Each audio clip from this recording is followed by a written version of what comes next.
Always, we have an upcoming event for Lone Star Drift. It's round 2, MSR Houston, May 21st and 22nd, 2022. Come out and hang out with us. Also, thank you to all these amazing sponsors, and let's get started. Hello, Lone Star Drift audience. Today, we're not doing Drift Week interviews or anything else. I'm going to talk to Jake Wise. He just built a Pro-Am car. You might remember him from from all of our events. He was at first like an Assetto driver, then a 350Z driver, been in Texas Street Legal for a while. He won Texas Street Legal last year, and now he wants a big boy car because Texas Street Legal was too easy.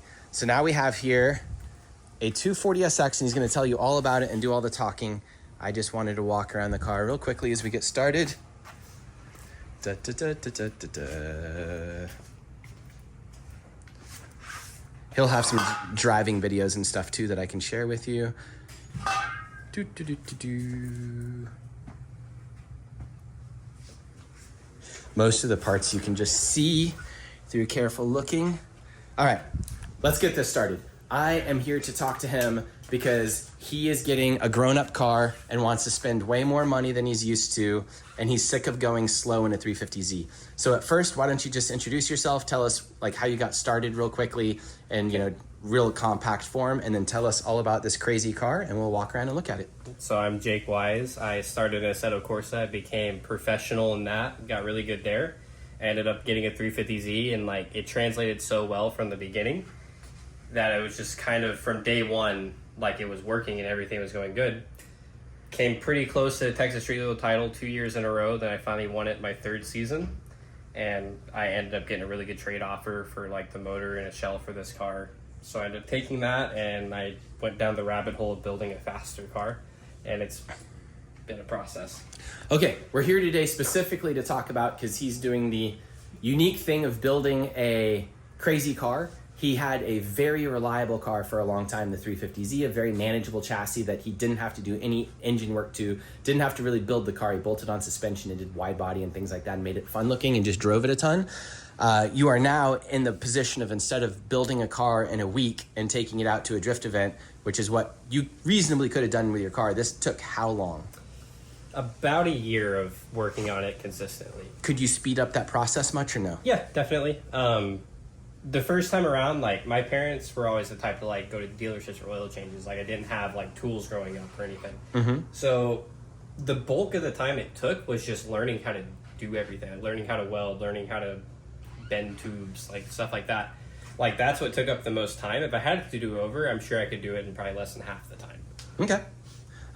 Show us around the car. Tell us your favorite bits and pieces. It is a Zinke 240SX. I could do all the bits and pieces for you, but go. Do it. It's your car. It's a Thompson LS3. It's built pretty much top to bottom. It's 11.5 to 1 compression. It made 525 horsepower and like 490 foot-pounds of torque, I think. That's been the biggest change, is just having power. As opposed to the 350Z? Yeah. Okay. Yeah. So it makes almost twice the power the Z did, and it weighs hundreds of pounds less. So like just the driving dynamic of that is super, super different. And I think my favorite part of the car, you can't even see it, but it's the dog box. Why is that so different, and why is it your favorite part of the car? The clunk whenever you put it into gear. It's really cool. Oh, just in first? Yeah. You're not used to that? Yeah, that's really cool. Being able to shift and drift without being careful is really neat. I feel like that'll be a really big advantage in competition, like not having to deal with a gear that isn't ideal just because you're scared to miss shift or grind a gear or whatever. Okay. All of our 350Zs grind third. So that's a pretty cool deal. The cage is really nice too. That's one of my other favorite bits. Why is the cage so good? It's a cage kid's cage, which I think at this point pretty much everybody knows what that means. But it just fits super nicely and was easy to install and all that stuff? Yeah, it just aesthetically, it looks really nice to me. It does look extremely nice. Yeah, I like how tight it fits and whatnot. Okay, keep going. But I've never had anything as nice as like the radium parts on this car. The ease of install of everything from them was just like next level. Like it's wild. It's the one part of the car, that and probably the suspension, that hasn't given me a single issue in the whole process. Like it just went in, put some wires to it, and it just worked. Everything's perfect. It comes fully assembled with pumps and everything you need to get it going. It is super, super easy and super, super nice. That is one of my favorite bits of the car. Super, super cool. Anybody who builds a race car should do that. Cool. For sure. All right, keep showing us around. The suspension's the other really neat thing. So it's Wisefab front and rear. It's just simple Z32 brake setup. And then one of my sponsors, Fortunato, hooked me up with their new setup, which is a 520 Club Racer.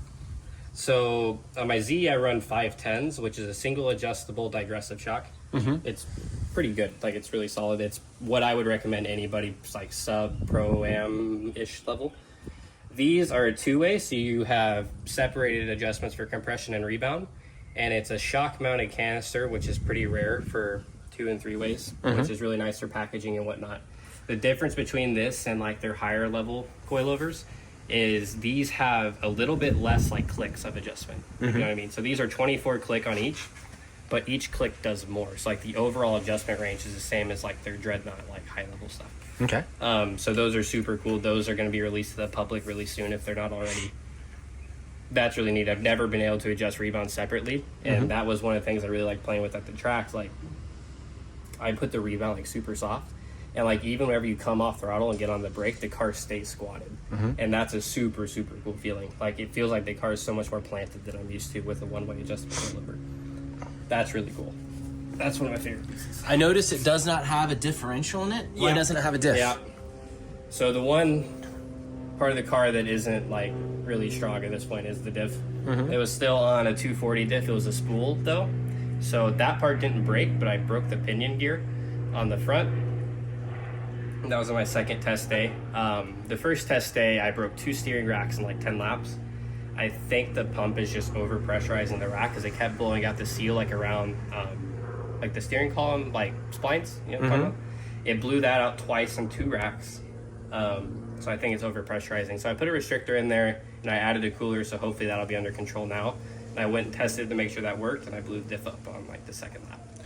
You are going to continue to have that problem with 123Ss and other things like that? Yeah, so these were just a bunch of scrubs that I got for super cheap just to kind of get the car dialed in. They're going to cost you money in diffs, though. Yeah, but I don't run those like ever. Those aren't my tires. No, I know. I'm just saying. The R200 thing is going to be a problem. Do you have a solution for that? Like, the car's already so race car. Why not a quick change? It's really expensive. The price is just astronomical. I think what I'm going to do is I'm going to get a 370Z diff in it. Because most people go to the 350Z diff, but the 370Z diffs are even stronger. And I don't think there's a difference in mounting them. The diffs are the exact same ring gear and pinion size other than the ring gear ratio making the teeth bigger, correct? Yes, I believe you're correct. Okay. So you're just hoping that the different ratio will be stronger.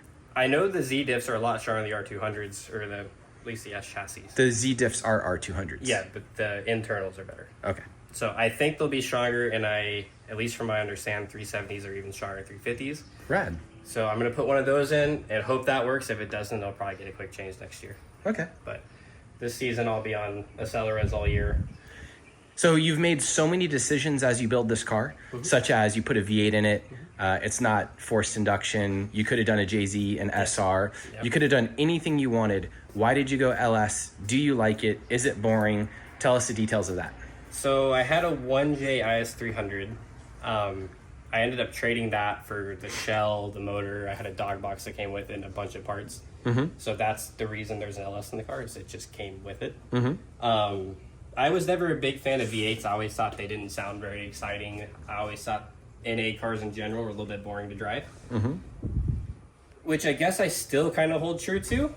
There's not very many V8s that do sound good. Like your like circle track car sounds really sick. All the high revving ones sound really cool. I think most CLSs sound like trucks. This one sounds pretty good, I think. In terms of driving it, I think the turbo cars are more exciting to drive. But if you're building a competition car, you'd almost be dumb to not do the V8. They're simple, they're cheap, they're reliable, they're easy to drive. You're not putting yourself in a car that causes more issues to drive. I agree. You know what I mean? Yep. Like, I think if you're building a competition car, V8, if you're building a car that you just want to strictly be exciting, probably a turbo car. Okay. Keep telling us things like this. Why not just do a T56 with a blockout plate for 5th and 6th? Why do a dog box? That's a lot of extra cost and effort, and you're not familiar with it? Super cool. Super cool. Fair enough. That's good enough. I got it on Black Friday, so it was a really good deal. Oh, wow. How much? It was, so I think this box was it new? Retail is $96. Yeah, it's new. I got the whole setup for like $60 to $65. Wow. So it was a pretty big discount. It was just a Black Friday deal. That's rad. Yeah, that was super cool. If it wasn't for that, I wouldn't have done it. but I wanted to basically build the car to where all the parts were made to handle a lot more power than it's going to make, so that it's hopefully more reliable. Okay, here comes some difficult questions for you. Okay. Sorry, I was looking at something real quick. The difficult questions are, everything's a decision and everything's a choice and you're building this for a reason. Yep. What is the point of this car? You have, like, not this year, not next year, but like this car is going to exist for a long time. Your 350Z got driven hundreds of laps per season. It's still right there. It's going to keep driving this year. Oh, is it? I didn't even realize it. Oh, cool. You can actually see it through the cover. That car is going nowhere. But, you know, you've gotten hundreds of laps per season. That car is kind of what you made, and Assetto, made you such a good driver. You know, you can always just pull that thing out and drive it, and, you know, it has low consumables and everything else. I'm still going to do street legal and stuff in that. But for this car, what are you going to do with this car in 5 years? In 5 years? In 5 years. Because, like, right now, it makes 520 wheel horsepower. It has a dog box, doesn't have a quick change rear end. It's kind of an in-between car. Like, it's a full race car. It's like a diff and a power adder away from, like, FD level car at this point. So, were you thinking about that when you built the car? Not really. So, the reason that I decided to go down this route is, in the Z, I've always felt like I was a step behind from the start. Like, it's one of the slower cars in a straight line on grid, so entering near people is always a challenge. Like, if you battle, like, a Corvette or even, like, an HRZ who isn't, like, respectful about it, they can just bust length through the entry. And if you can't enter close, it's hard to win a battle, even if you're the better driver. So, in that car, I've always felt like I had to overcome the downfalls that it inherently has. Like, it's a heavy car that doesn't make a lot of power. What I really want is I wanted to see how I really stack up as a driver in the grand scheme of things. So I wanted to build a car that has the potential to not be limiting. So I want to go drive whatever events and whatever series I can to face the best drivers I can to see how I really stack up. So, like, for example, like Clutch Kickers is a good example. They have a lot of FD guys, but it's an obtainable thing to do. So I want to do stuff like that and, like, the big payout events that keep popping up that attract, like, Pro 1 drivers and Pro 2 drivers. So I can battle them in a car that's hopefully competitive with theirs, just to see who really is the better driver. That's what I want to know. That was an excellent answer. You want to swing your dick around? Okay. Yeah, sure. No, for serious, because, like, I have the loser mentality all the time. I just want to build something and have fun. You see me with, like, 10 crappy You've been cars. doing this for so long. Like, you've gone the professional route. You've done that. You've done the big competition stuff. Okay, I suppose I have, but I was going to say, you are going in a method that, like, you are directly putting yourself against other drivers and you're going to drive across the country or do all these things for it. Yeah. And you have I don't want to say you have a limited amount of money because I don't know if that's true. But if you apply your resources into this, you have done the cosplay race car thing with stickers on the sides. You know what I mean? You've done sponsors. You've done all this stuff. You are building a race car to go race people in the conventional race car sense. Yeah. Which is rad. I'm not saying that's bad or anything. I just want to see where I stack up against the best there is. No, I know. I was going to say that's amazing. I have a very different mentality. Like, I don't care if I lose, except in that Corvette battle. I enjoyed winning the Corvette. But, you know, in a normal comp, like, I laugh when I come off. You know, I'm having fun. Yeah. But that makes me a worse driver. I am not as good as you are and, like, some of these guys like Chelsea and, you know, all the guys that take it super seriously. I don't have that winner's mentality. Like, it's a joke to me. So I was going to say it's very cool to see some of you guys have that. I like that. I wanted to win Street Legal before I went and did anything else. Because my first season in Street Legal was 2019, is when Chandler won. And that was, like, my first, like, competition. My first, like, real drift event was the first round of Lone Star. So, like, seeing how well I did in my first season there, I lost that season by 2 points to Chandler. God. I ended up winning, I think, 3 rounds. I won the last 2. And if he wouldn't have gotten to the finals of the last round, I would have won. Did that anger you? Because, like, I don't have that competitive spirit, if you know what I mean. It didn't anger me, because, like... Or was it frustrating? It was really frustrating, because I don't know how to word this in the right way. Like, there was a couple events that I left feeling unsatisfied. Because you were bested by a better man. Boy. He's a boy. Sure. No, I'm joking. We'll go with that. For a tiny bit of context, Chandler and Jake Wise both drift in our Texas Street Legal Series for Lone Star Drift, and the winner gets to go to Japan and go drift one of my cars, gets a fully paid trip and all that stuff. It was Chandler in 2019 that won. We took him. He looks very young. He had a great time. Congratulations, Chandler. Jake Wise won in 2021, and he will be going as soon as Japan opens back up. Also, all of our Japan content is brought to you by whatmonstersdo.com. Go to their website, use the discount code EBISU for 20% off. Now let's keep going. It didn't anger me, but it like motivated me, I guess. Yeah. So, like, I wanted to come back and I wanted to win that series. And 2020 was kind of a mess with the whole COVID thing and Yeah. whatever. My car was broken half that year. It was running like shit. Last year was the first year my car was really good the whole time, and I feel like I drove it my best in all the rounds. So I you won. were the guy frustrating everybody this year. You destroyed everybody. Yeah, I think I podiumed all but round one. Does that give you like a sense of, like, what does that make you feel like? Do you feel like a champion, or do you just Yeah, I like feel think proud about the of next myself. thing, if you know what I mean? Like, you're obviously like, I'm going on to something more. Like you It keep was- going. For me, it was like, in the moment of winning and like the few days after, I was just super proud. I was like, wow, That's awesome. crazy. And then after that, I was like, okay, what's next? Okay. And for me, what's next is, where can I find more difficult competition? Like, I want to build a car. Like, this car, I think, in its current state, would be competitive almost anywhere outside of FD. And it wouldn't take a whole lot to get it competitive even there. Like, if those cards happen to fall into place one day, which I'm not saying it's going to happen. Mm-hmm. Like, FD isn't my plan. But I want to go anywhere outside of FD where I can face those drivers. What I'm hearing though, as you talk, and I kind of piece it together, is if you go prove yourself and you go win some of these big events, you are immediately going to get hyped on yourself, and you're going to want to go do FD because you're like, Yeah, that'd be cool. see, listen to that. Look at him. Yeah, I mean, he's competitive. I'm not saying I, like don't this. want to do FD. I'm logical in the sense that I know how difficult it is Yeah. to obtain that.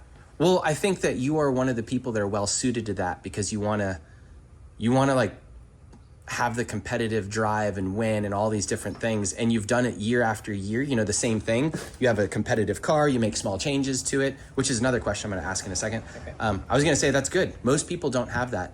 So like, say we'll pick out some of our previous winners in the series. Would you say David Mesker had the competitive drive? I didn't really know him like in Yeah, his but I mean, prime. he definitely didn't. I only competed against him once. I did Yeah. a triple one more time against him, I think. I would say most of the guys that win the series do not have the drive you have or the focus. I think Chandler just had the best car in the series that year. Yeah. I was Nobody going to else say, had a fast car that year. I didn't feel like I hung out with Chandler for, a month in Japan. He does not have that competitive drive. He was just out there YOLOing, having fun. Yeah. And the Corvette is a really good car. That was before that was a normal thing, though. Like, he was the only one in street legal. Everybody Yeah. was like, my car wasn't even tuned that year. Like, nobody's car was fast at all that year. So after you lost in 2019 and you were frustrated, what exactly did you do to go win? Because you obviously did something and it worked and you won. Were you making changes to the car, spending money on it? Were you just driving Like, coming constantly? out of 2019? Yeah. Going into 2020, nothing. Like, the car Nothing? stayed the same. I just made it look better. Okay. And then how did you win then? What did you do that was a thing? You just kept driving and doing the same thing over and over again? So 2020, my car had a few like weird issues. Like, there's one round where I lost 2 cylinders because I got water in them that killed a spark plug and I just didn't have any spares. So Weird. I competed on 4 cylinders for a couple of rounds. Like, my car was hurt a lot that year. Mm-hmm. Then in 2020, last season, I guess, I mean, the car got a little bit more power, but it made 25 horsepower more and like 8 foot-pounds torque more, so it wasn't anything different. Mm-hmm. It got new shocks. It went from a force out of 500 to a 510. But that was every competition that year, like, I was just driving well. Like, I never had a round where I felt like I didn't drive my best. Okay. And I think that's had the most to do with it. I was just driving really well. That's good. I still felt like the car was one of the slower ones on grid. So did you feel like at any point you could have just gone out and bought a Corvette or done something to solve the problem? Because like you did the exact same thing year after year and then you won. You know what I mean? That kind of seems like I think insanity if I in some bought a ways. Corvette, it would have been easier, Okay. for sure. Yeah. But, like, I didn't really see the point in it. The Z was fine. I didn't feel like the car was the reason I was losing. I think a different car could have made it easier. Mm-hmm. But I don't think, like, I think this year the only car in the top, like, 5 or 6 that wasn't a Z was Danny. Isn't that amazing? There's just, I think it's just mass. There's so many of them. Yeah. How about if like somebody went out and got a Z06? No one has done it. That would be so unfair. That car is so fast. And it's amazing, isn't Ridiculous. it? You could have done it. That could be your Texas street legal Can car. you imagine if I showed up in a 06 to street legal? Yes. That'd be so bad. There's people like Nick Novak that show up with sequentials and everything to Pro-Am. Dude, that's Pro-Am. I know, but in ours, It's like a crazy Valino thought that, ours. you And, could show up to like a round of Lone Star in that car and like wipe both comps every round. you know what's weird about that is no one did. I kind of was expecting it. But another thing, though, is if you had an LS3 Corvette, Too, though. Yeah, but they were 18, 19 grand Yeah, 3 back years then ago. for sure. But like, And no one did it, though. I don't think it was as viable back then, though. Why? Like now, like FDF makes stuff, WiseFab makes stuff. Like their PPM does. Like they're so integrated into drifting now. Like a few years ago, they're cheap. I feel like that wasn't really the case. Like you were the only person drifting them. I can't say anything. I guess Taylor was a little bit too. Taylor He had stock angle, though. Yeah, there's like 2 or 3 people. I really like the stock angle on just the re-drilled knuckle on them. I prefer it to most of the angle kits because it retains like the self-steer, and it feels just like a big 240 SX like this, and it has plenty of angle. That's what I mean. I don't like, think it's necessary for that they stuff. Were cheap, there were so few people. Like they were just like becoming known as something that could Yeah. drift. Fair enough. I was gonna say though, but an LS3 one is like with a tune and stock headers is like 85-90% of what that car I is. think if you showed up with like So- a Grand Sport, you could do the same thing. Like, Yeah. I think you could win every round of Pro Am and shoot that you want a Grand Sport. I think the Grand Sport's just a normal LS3 one. It just has it's bigger dry fenders. sump, so it's just safer. I don't know how. I hear they blow up with like sustained G and whatnot in Corvettes. I think with big tires and stuff, but I don't know. A lot I of don't know us- a whole lot about it, I'm just speculating. on Drift Week have an insane amount of drift miles on these things, and they've been really good without AccuSumps. I think an But- LS3 of any sort of Corvette could win both. Yeah. rounds. Look at Danny Sufi's car. They drift the crap out of that thing and road race and do everything. I think the it's sustained G super thing is reliable. more of like when they have 335 Hoosiers on them all the way around. That's fair. And they're in a the large, G would be a lot larger. yeah, and they're in a big corner like Big Bend Yeah. for 10 seconds. Yeah, Whereas that's fair. in a drift scenario, you're never going to be in a single corner for 10 seconds in one Yeah. direction like that. That's a good point. And we also overfill our things slightly, and they don't. Our engines. That's a good point. I don't know. They're super fast though. I bet they're insane to drive. I've never drifted one. A Corvette? Yeah. Oh, it's exactly like this, but it feels like it has 15% more grip. Like it just feels grippier. So it feels, if you have just the stock knuckle drilled thing, it feels exactly like a 240 SX with a bit more grip, so it feels more stable and like wants the gas more. If you know what I mean, if you've been drifting this, sometimes you get in the gas a bunch and the car like, I guess you haven't tested much, I haven't driven it enough to really. but like it doesn't have as much side bite or something as maybe you want because the rear end feels light. The Corvette kind of fixes that scenario. And then, last I did, I had no complaints with the forward grip in this car at all. okay, what else is there to talk about on this car? Have you ever had like a Terminator in your car? I have a car with one, yes, but I have not run it. So easy. Yeah. That's the the stock best thing ECUs ever. are crazy easy too. Yeah. So does this have the self-learning function and you're just doing all that, or was it It tuned? does. It was dyno tuned though. Okay. VPF did it. Yeah. Handly. But I don't know. Like I didn't know how to wire anything. I never started doing this car. Like Mm-hmm. I learned how to use a relay with this car. So the fact that I could just like open a box of like the Terminator X stuff and just make it work in a day is crazy. That is That amazing. stuff is so cool. It's just so simple. So that's pretty neat. Good luck taking apart like wiring a VQ that fast. Yeah, right. How about this stuff? Like, did you give much thought to how you were going to construct the front of the car to crash and everything? You've never had a car that was like built to crash. The front, not so much. Like this is the front bash bar for the car. That is super solid. It's just a slip-on deal. Mm-hmm. I didn't put a whole lot of thought into the front at all. The rear, I did a lot more so. Like I hit the rear of my car and stuff more than the front, I guess. So, I think most of us hopefully do. so I didn't really put a whole lot of thought in this, other than the fact that I used just 1-inch tubing instead of like 1.5 inches on like the front tube structure, which I don't see a lot of people doing. It's like I want that to fail. If you look at before Fielding's everything car, else. it's very similar to I got this. that idea from Fielding. I Okay. talked to him about it a fair bit, and he was suggesting like as small as you can really go comfortably on the front, and I agree with that. That's totally. nice because it pulls some weight off the front as well. Yeah, I think that is something that everybody should do. People that pull up with like huge thick tubing on the front of their cars, I hope they don't crash. Can we move the steering to look over here and shoot over here? Come over here and chat about the WiseFab, because you're somebody that's been using WiseFab on a basically stock Power Z I love WiseFab. for a long time. I guess your car does make like 50 more horsepower than the normal one. But run us through, like, I think a lot of people, this is intimidating. They think this is just for super competition cars with 500 horsepower. It's a waste. I mean, You know, you on hear that a lot, Like don't on you? a Z, for example, like it's unnecessary angle. Like I don't really think you make the power to really use it. Like in competition, I don't think I ever hit full lock. That's just like whenever I'm driving for fun. But Like, I've driven stock angled Z's, GK Tech Z's, PBM Z's, FDF Z's, and WiseFab. None of them feel even remotely close to as good as my car does on WiseFab. Can you explain why?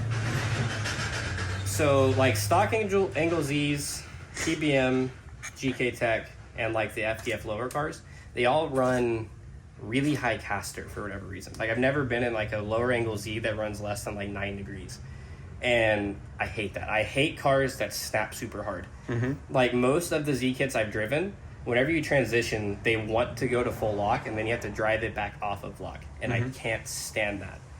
So, like, the way I set up all of my cars, and the way WiseFab, I think, like, inherently wants to drive, is it wants you to drive it to angle. So, like, specifically when you're chasing, and, like, you do, like, a really close transition onto another car, right? If your car wants to snap to lock, you're going to be more prone to over-rotate and get gapped by the lead car. Whereas if your car wants you to drive it to lock, you can control it a lot more and transition on another car and kind of stay lower angle and surge up, if that makes sense. And at least from my experience in driving cars with all the various angle kits, but particularly Z's, is that's what I'm most experienced with, WiseFab is the only one that I've driven that has the tendency to drive more that way, if that makes sense. Yeah. And then there's also, like, the durability side. Like, I had a WiseFab V1 kit on that car for 3 years of my ownership and 4 years of prior ownership. And it was on, like, the stock Heims, stock arms. Like, it showed up with me on the original tie rods, even. So, like, the WiseFab stuff is, like, indestructible on a Z, especially. All the other kits they seem fragile. I don't know. My big thing with WiseFab is it seems to be the one kit that is unanimously durable. You know what I mean? Like, there's people that have the other ones that don't have the problems that a lot of people do. Like, some people go on, like, an FDF kit and it'll last forever. But the only kit that I see being universally durable from pretty much all accounts is WiseFab. So that's the main reason I stick with that. Real quickly, I'm not leading him in any direction. I have no affinity. I actually normally don't run any I just run cut knuckles on most of my cars. Even my circle track car, we built the angle kit ourselves in, like, an afternoon. So I'm kind of at a detriment to a lot of this stuff in the competition format. Even my comp car is just a simple, normal, like, lower control arm that's a little bit longer and a stock knuckle that's cut. So I think this is very interesting. I mean, that's not to say that the rest of the kits are bad, though. Like, they can all be, like, set up to drive. No. However, if you're building a whole car like this, the angle kit is just like the choice of the LS. It's one of the most important aspects of the car. A lot of times it's a preference thing, and at least for my driving style, WiseFab is what's always worked good for me, so I'm just not going to stray away from that. Okay. Who wins the most comps in Formula D, or the most Formula D events? What angle kit? Probably WiseFab, isn't it? Because James D ran WiseFab. it. The only person that's been winning lately that's not on WiseFab would be probably Chelsea. Well, I guess Osbo probably isn't on a WiseFab kit. I don't even know. Neither do I. But I would think overall, especially if you take the last 5 years, definitely WiseFab. All right. So I noticed you don't have a sway bar. Does your other car run a sway bar? Yeah. Well, you have a sway bar, but the it's sway not bar's there. I just didn't have any end links on hand to Okay. throw it in, but they're in a box. And So you're just gonna, it just mounts up right there? yeah, the Okay. V2 kits have a... And that's a GK Tech's part? Yeah, because Why they d- have a... It's the simplest solution to not lose a bunch of angle with WiseFab. Why doesn't WiseFab make a sway bar kit? I don't know. Did you ever talk to him about that? No idea. Interesting. That's a great question. Okay. Because, I mean, so my Z is on their newest angle kit now. And that's the first one where they've even had a pickup point for a sway bar in the front of a Z. I had one on my old kit too. I just made one, but I think they're, like, so necessary on drift cars. How do you So, actually adjust it at Your events to make it caster better? is set right here. So all you do, well, at least how I do, is I pull this bolt out, and then you just adjust this Hyman and out for caster. Right now, my caster is set at like 4.5 degrees. Okay. People need to run lower caster in their cars. That's a big thing in my mind. Do you need to run 4 degrees on a non-WiseFab car with just, like, cut knuckles? Is that what you're I saying? wouldn't think so. Yeah, that's a WiseFab thing with the changed geometry. I think that's any big angle kit, like full-blown, like, competition style angle kit, especially in any chassis. Have you ever thought about that's because as you go to more angle, the amount that it transitions per input increases drastically? You know what I mean? So as you get to Like the outside, like it just, the like, steering slams ratio, you that. mean? Yeah, the steering ratio, like, slams over. Yeah, I mean, that's true. I don't know. I just think it makes the car self-steer less, and that's something I really like. I don't like cars that just snap around. Yeah, makes sense. All right. Keep going. So caster's up So there. caster's here, and then they have a pretty neat little thing where you loosen these two bolts so that it can kind of rotate as you make this arm longer or shorter, so that it like doesn't bind on itself. Makes sense. It's kind of a neat little thing. Camber can be done with this heim or at the top hat. Caster can also be done there, so the top hat can rotate, like swivel around basically, and that can adjust caster, and then you can move it in and out for camber. Those are the easy ones there. Tunnel tie rod, whatever. It's kind of hard to see, but there's like a little hexagonal little block thing right here. So it has a through bolt through it, and you loosen that bolt and you can spin it, and it's basically like offset. So there's different like dimples on it. So it's like 1 through I believe 6. More dimples is less angle. So that's your bump stop. And all you do is just rotate it. So I can take this car from like probably 70 degrees of angle to like high 50s in a couple minutes. It's all pretty neat stuff. It's all super simple to adjust. Now, when I asked that stuff, you said caster there, you said caster up here, you said camber up there, you said camber down here. There's so many adjustment points, just like separating the rebound and compression on a shock. Yeah. How wrong could someone get the setup of this kit? In the front, I don't think it'd be that easy to get wrong. The front kit's so simple. I think that's an S chassis. So it doesn't really matter if you get the camber here and like you start getting arms all out of whack, because like say this arm for caster is adjust completely differently from the other side because the top plate's so off. the caster that you can adjust to the top is minimal. Okay. You could probably do like a degree at the top hat. Okay, cool. So like if you like, for example, you're at the track, right, and you're like, man, it's self-steering a little bit too fast. You could take like a degree of caster out of the top hat, and it's really quick. It's super, super simple to do. If you need more, that's when you come down here, obviously. I think the same kind of thing, like the camber plate at the top is the quick adjustment for camber, but it doesn't do as much. Are you a driver that actually thinks my car is transitioning a tad bit too fast or self-steering too much? Absolutely. And instead of changing it up here, you just like lift your foot slightly slower on the gas? You know what I mean? Because I don't like to lift off whenever I drive very much. Okay. So you're doing all the car setup. I'm somebody that just like sets the car up with my foot, if you know what I mean. I don't like and the to reaction have to of it. drive around a problem. Like if I Fair can enough. fix it with setup, I would rather do that. Like obviously I've shown up to events where my car is not driving that well and I know what's wrong with it, and I'm like, I'm too lazy to fix that because I show up in a Z. That's the point. Like you don't have to do a lot. And then obviously then I would drive around it, but like if I know what's wrong with it, I'd rather just fix it. 240SXs with V8s are so easy to drift that you just end up driving around everything. Yeah. I don't know. I like tinkering with setup a lot though. All right. What else can you teach us before we finish? Like in the front? Anything you want. I think that these a lot of people are intimidated by the Wise Fab, especially with how many adjustment points they have. It's and so also simple, because though. I understand, but I'm saying it's 3 different settings. Like there's not that much you can do. how many times do you walk around the pits at a drift event and you can visibly see the person's toe is completely wrong, Oh, it's awful. and you can see the caster plates are adjusted completely wrong or like differently side to side. Yeah. You know what I mean? Like I would say It's pretty bad. Like a lot of people will. The problem with drifters is we're cheap and we just eyeball line our cars. But all of our cars have been crashed so many times that you can't eyeball line them anymore. Like my Z, if you ever look at it fresh off an alignment rack, it's horrible. Like it looks like the rear is completely wrong. But it's just because one side of my car is significantly more crashed than the other side. So that's a big thing. But in terms of like top tips, people need to stop running as much toe in the back of their cars and dial and grip in other ways because How is everybody's that? killing their tires. It's a big thing. Everybody's having like all these issues where they're like, my car is slower than yours, so I'm just gonna extend my like toe arms as far as they can go, and then they start getting like this gnarly toe wear and their tires die. When all you have to do is just air down your tires or like take shock out of it. wait, people go adjust their toe before they take air pressure out? I've seen people do that. That seems like so much effort. Yeah. Just let air pressure out. The problem I is thought you were going to walk back here and show me some miracle of how to add grip to your car. Like I've seen people specifically with Z's, not so much like at an event, but they'll show up with like an inch of toe in their car or something stupid. And it's like that's unnecessary. So how much toe do you run? Like an eighth on each side? Yeah, my Z? Either. Yeah, just about an eighth. This Okay. car I don't know, I haven't played with it enough. But that car will rarely go above an eighth per side. And then the shock is the biggest thing that I use. Well, I guess this is actually a really good like segue. How do you adjust your car to win at the event? Because you were talking about self-steer issues, you're talking about grip in the back of the car. If you're at the line, do you have somebody at the line that just like, give me more grip, and you're just like changing air pressure? Are you changing shock settings? Are you changing, what do you do? Usually I have my car set up how I want it before competition starts. But So the reason I say like the shock is the big thing is in a Z, for example, like the big problem you have is you don't have enough power. So like, for example, if I was going to run like the Pro-Am track at MSR, I would have to air the tires up so much that I would kill my tires by only using like the little middle contact patch, and I'm wasting the edge of the tire.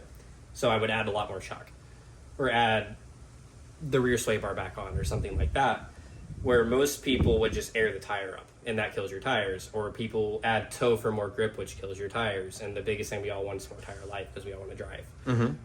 So I think people just need to like think through that side of things more. Okay. Like, simple is better. Chelsea has a really good video about suspension settings and grip and everything like that. All right. Before we close out, there's so much going on with this car.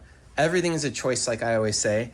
How did you think of anything and do anything unique as you built this car? Or is it just 240SXs and comp builds are so sorted out right now? You just looked around on the internet. You looked at pieces you liked, such as how all this is constructed, move this up as much as you could, put the battery there. Like, how much can you play with a car, and what did you learn? I don't know, just riff on that. Like, when it comes to like where I put stuff, it's real windy. Come over here for a minute. when it comes to like my placement of things within the car, like I planned for one day maybe going rear radiator, so I wanted more room on the firewall. I could have made that a lot smaller. I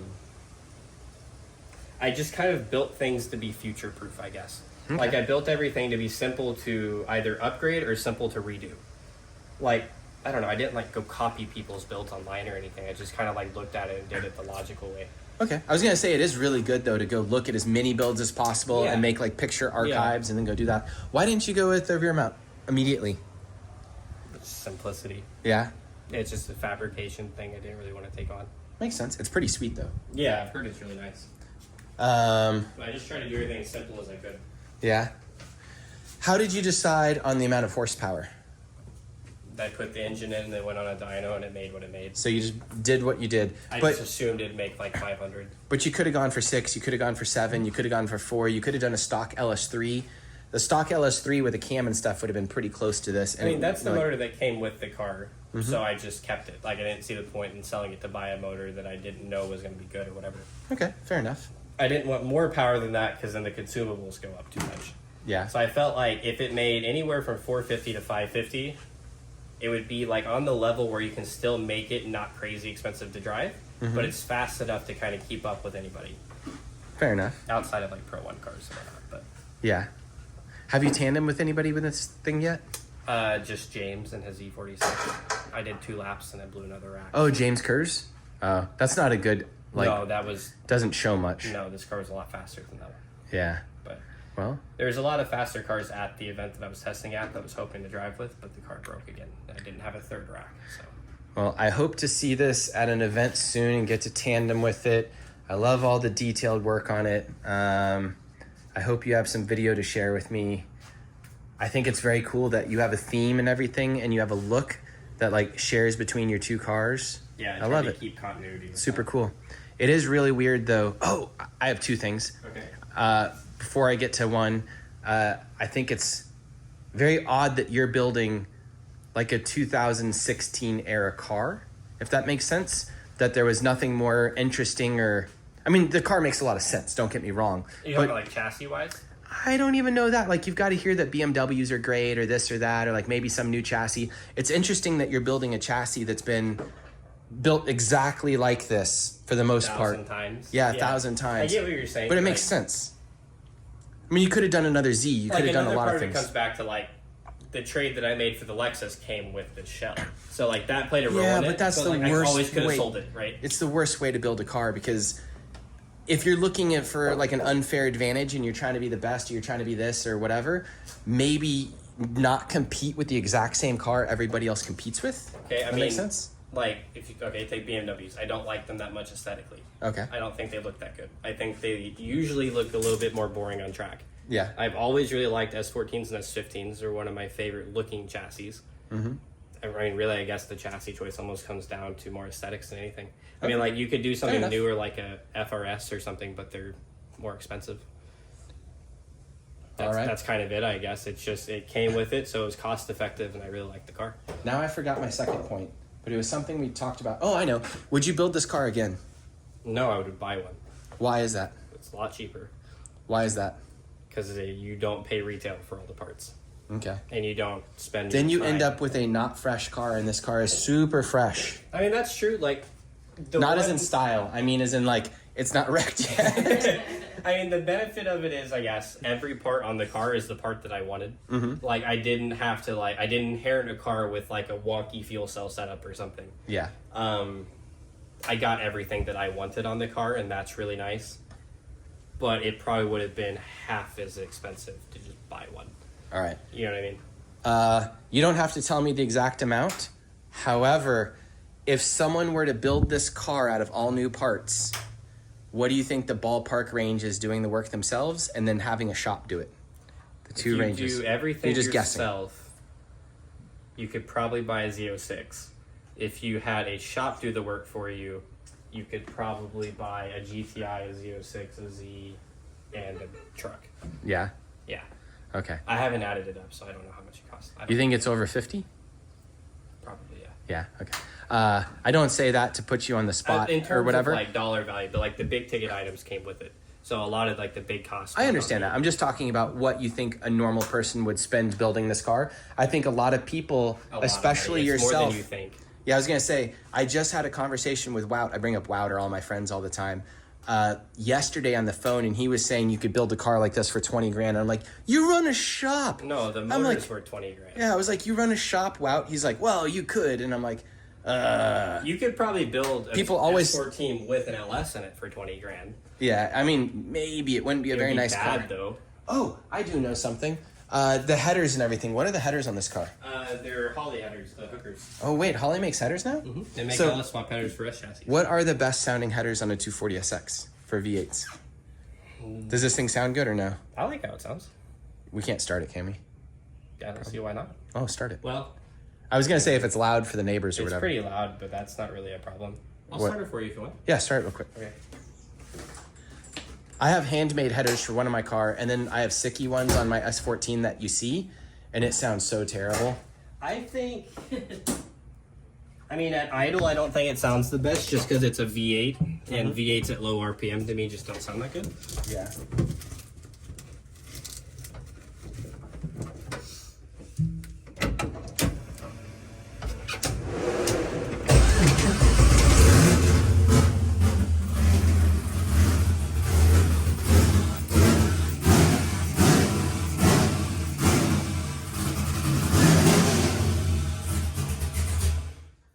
God, that's abusive in Yeah, here. it's really loud. You need a muffler on that thing with an auger in it. Well, originally I thought I was doing clutch kickers with a bunch of bank uprights, and I didn't want exhaust coming out all the way back. Yeah. Now I'm kind of second guessing that. Exhaust. I was Yeah, going to say it right. gets so abusive being inside the car, it gets hard to think and it makes your driving worse because it melts your brain. Yeah, it's a 3.5-inch straight pipe that dumps at the diff. Yeah. All right. Well, I'm super excited to see you come drive with us. Your 350Z we'll see next weekend, not this weekend, at MSR Houston. Yep. Man, you should bring this car to MSR Houston. Have somebody pull it out for you. I'm going to try. I think it's wonderful that people are still building fresh cars like this. I in no way mean to tell people not to spend money. I want to be super clear on that. This is a beautiful car. I just like people being armed with the knowledge of what it costs to do this. Because if you one day put this up on Craigslist for sale and people ask, like, I'll give you 10 grand, like, you now understand how ridiculous. That's my transmission. Yeah, you understand how ridiculously expensive real race cars are.